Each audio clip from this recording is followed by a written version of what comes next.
Hallo YouTube, hallo Internet, herzlich willkommen zu einer neuen Harley-Side-Ausgabe und schaut mal, was ich hier habe. Also ich bin total aufgeregt, weil ich habe danach noch was anderes und jetzt habe ich hier die Streetlight in Billiard Grey, der neuen Standardfarbe von Harley-Davidson. Und ja, was sagt ihr dazu? Also das ist jetzt das, was ihr bekommt, wenn ihr standardmäßig die Streetlight kaufen wollt. Wie ihr wisst ja, das könnt ihr bei mir auch alles nachlesen, also schwarz ist halt ein bisschen teurer geworden.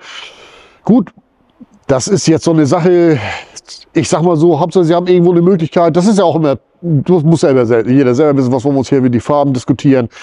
Wichtiger ist doch zu wissen, was hat sie von der CVO alles übernommen? Ja, und das ist natürlich die Verkleidung, die LED-Blinker und das ist auch das Tagfahrlicht. Also das Design, das ist hier komplett übernommen worden. Auch die Armaturen. Wir haben das 12,3 Zoll Display drauf. Die komplette Infotainment-Anlage ist da drin. Und dazu gibt es auch noch eine Besonderheit. Aus der Community kam da so ein kleiner Hinweis. Ich sollte das mal checken hier, was da mit der Navi los ist. Denn in den USA zahlst du für die große Navi-Ansicht von dem Display 349 € extra und kann sie freischalten lassen. Das war natürlich jetzt mal ein gefundenes Fressen für mich, der Sache mal nachzugehen. Und nun habe ich rausgefunden, in Deutschland zahlen wir die Extras nicht. Also, ich weiß nicht, warum sie das machen, aber das ist doch eigentlich eine geile Sache, oder?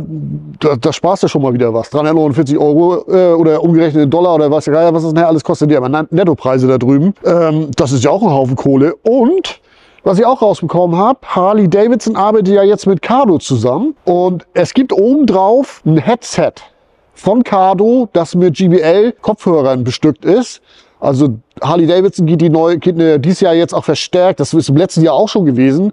Da haben sie schon bei der CVO angefangen mit dem Headset, aber jetzt hier haben sie es auch übernommen. Also von Cardo gibt es dieses Pack Talk heißt das, glaube ich. Also spezielles Harley-Headset. Und das ist kostenlos auch mit dabei. Das haben sie wie bei der CVO gemacht. Das legen sie dazu. Das heißt, du hast hier also die Navigation ganz groß dabei. Und du kannst auch CarPlay anschließen. Das geht auch. Was nicht geht, ist Android. Das will aber Android, also Google möchte das nicht beim Motorrad.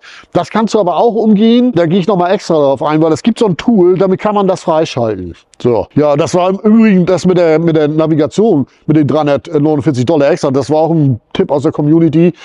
Also ich bin der Sache natürlich dann direkt mal nachgegangen und ja, das kam dann zum Vorschein, dass die also hier in Deutschland oder Österreich, Schweiz auch, also in der Dachregion auf jeden Fall irgendwie inklusive ist und dass das Headset dabei ist. So. Also, dann haben wir weiter. Der Bremsgriff hier, der ist auch verstellbar, sehe ich hier gerade. Ansonsten ist das alles übernommen worden. Ich denke mal, die sind auch beleuchtet. Das kann ich jetzt aber nicht genau sagen, weil ich hier keine Batterie habe. Ja, das ist ja eine kleine Sonderaktion hier. Da konnte ich jetzt auch nicht anders, weil das, was gleich noch kommt, da hat man manchmal nicht so viele Möglichkeiten. Und da muss man sie nehmen, wenn sie da sind. So, und wie gesagt, die Armaturen, das ist auch alles übernommen worden, was ich soweit sehe. Sitz ist hier ein anderer, der ist auch neu geformt. Der hat auch ein neues Innenleben, genau wie bei der CVO. Aber ich bin sie noch nicht gefahren. Ich kann das nicht so genau sagen. Die Koffer sind natürlich auch hier so ein bisschen im Old-Style, sag ich mal, wie früher. Auch hier verchromt, abschließbar, Einhandberiegelung hier so. Die sind ein bisschen fester hier, aber ist kein Lautsprecher drin. Und Design auch hinten ist genau das gleiche. Habt ihr auch auf den Bildern sicherlich schon gesehen. Und was jetzt aber vielleicht das Hochinteressante ist, das ist der Motor. Wir haben hier einen 117 Motor, also hydraulisch verstellbare Stößel und ein Vierventiler, ne, pro Zylinder hier. Das ist also schon neu. Also das ist nicht mehr der alte bekannte 117er Motor, sondern den haben sie eben halt auch umgestellt. Und der hat natürlich hier oben auch eine Wasserkühlung jetzt laufen. Auf der anderen Seite ist der Behälter wie bei der CVO. Ja, also er soll auch mehr Leistung haben. Also er hat 109 PS bei 5020 Umdrehungen.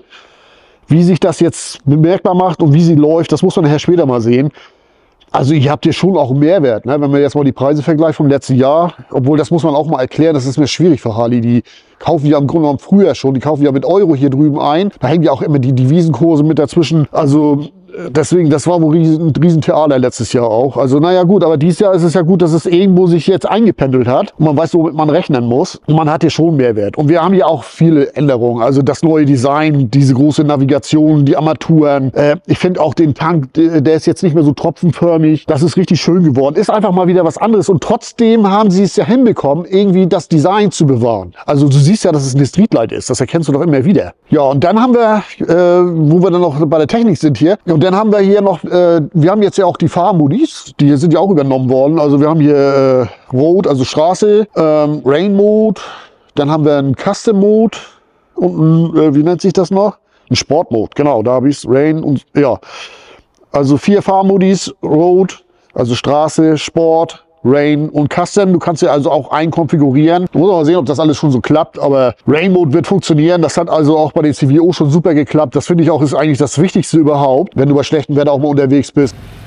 Das ist eine richtige Sicherheitsreserve. Also das ist ganz klar. Also finde ich immer, das ist echt also eine ganz große Sache, wenn du bei schlechtem Wetter fährst. Ja, der Motor, wo wir ja bei Antrieb und Geschwindigkeit, Modis, Fahrmodis, sportlich fahren. Das heißt, da stellt sich natürlich auch alles sportlich ein. Wir haben hier ja 109 PS, 1,93 oder 1,923 Kubik, ganz genau gesagt. 117 und hydraulisch selbst einstellbare Stöße. Das ist so der Fakt, den wir hier erstmal haben. Gefahren bin ich sie noch nicht, aber das kommt irgendwann mal später. Ich werde die irgendwann im März oder so auch mal fahren und bin schon gespannt, wie sie fährt. Also ja, jetzt sehen wir hier eine Streetlight und sie sieht ja fast aus. Also vom Design grundsätzlich schon mal so wie die CVO. Das war ja auch zu erwarten, dass die neuen Modelle das Design der CVO annehmen. Ne? Der CVO-Modelle, das haben wir ja auch bei der Rotlight so. Und wir haben jetzt hier keine Upside-Down-Gabel. Wir müssen mal sehen, wie das alles funktioniert hier. Aber ich denke mal auch, dass das funktioniert. Wir haben hier aber auch kein einstellbares Fahrwerk. Das ist hier alles einfacher. Also du kannst zwar auch hier oben die Federvorspannung nachstellen lassen, aber das ist jetzt nicht so penibel, wie das bei der CVO gemacht werden muss. Da würde ich auch später noch mal drauf eingehen, weil das ist eine Sache, da muss man wirklich auch die Bedienungsanleitung lesen. Denn das Fahrwerk ist eine eigene Welt für sich. So, wir haben hier auch diese Klappe. Also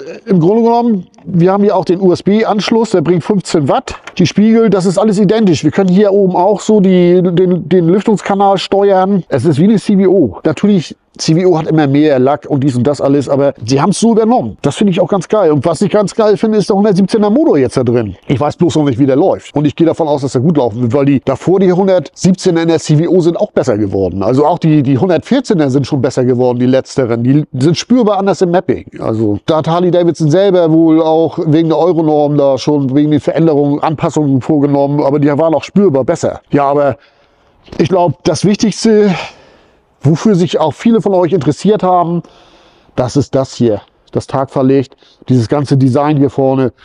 Das kommt schon richtig geil rüber. Wir haben hier auch diese Willy G-Wings. Wir haben hier unten den Kühler. Hier auf der anderen Seite ist die Patrone dazu. Das ist designtechnisch typisch amerikanisch. Das können sie irgendwie nicht. Aber ansonsten finde ich sie ganz geil. Ja, gut. Koffer abschießbar. Zentralverriegelung haben wir hier wohl nicht. Ich weiß nicht, den Schlüssel habe ich auch noch nicht gesehen. Den geben sie mir nicht. Aber trotzdem, mega crazy. So schlecht finde ich die Farbe gar nicht. Als Grundfarbe. Ist mal was anderes als schwarz. Ja, gut. Mehr kann ich jetzt dazu nicht sagen. Ich hoffe mal, euch hat dieser kleine Einblick gefallen und vielleicht mal so diese Infos mit dem Headset, mit der Navigation, dass diese Fragen mal aus dem Weg geräumt sind. Die Anlage übrigens hat 200 Watt. Die müsste eigentlich auch gut zu hören sein. Ist natürlich nicht, also hier hinten ist ja nichts, ist nur hier vorne. Hier ist auch ein kleinerer Verstärker vorne drin. Und was natürlich auch ist, sie ist auch genauso leicht handelbar wie die CVO. Das ist mir auch direkt aufgefallen. Ich habe sie hier so ein bisschen gehandelt. Also ich mache das mal so, wenn du so drauf sitzt hier, das geht easy leicht hier. Das merkst du richtig, da haben sie wirklich was gemacht. Das ist auch bei der CVO richtig auffällig gewesen.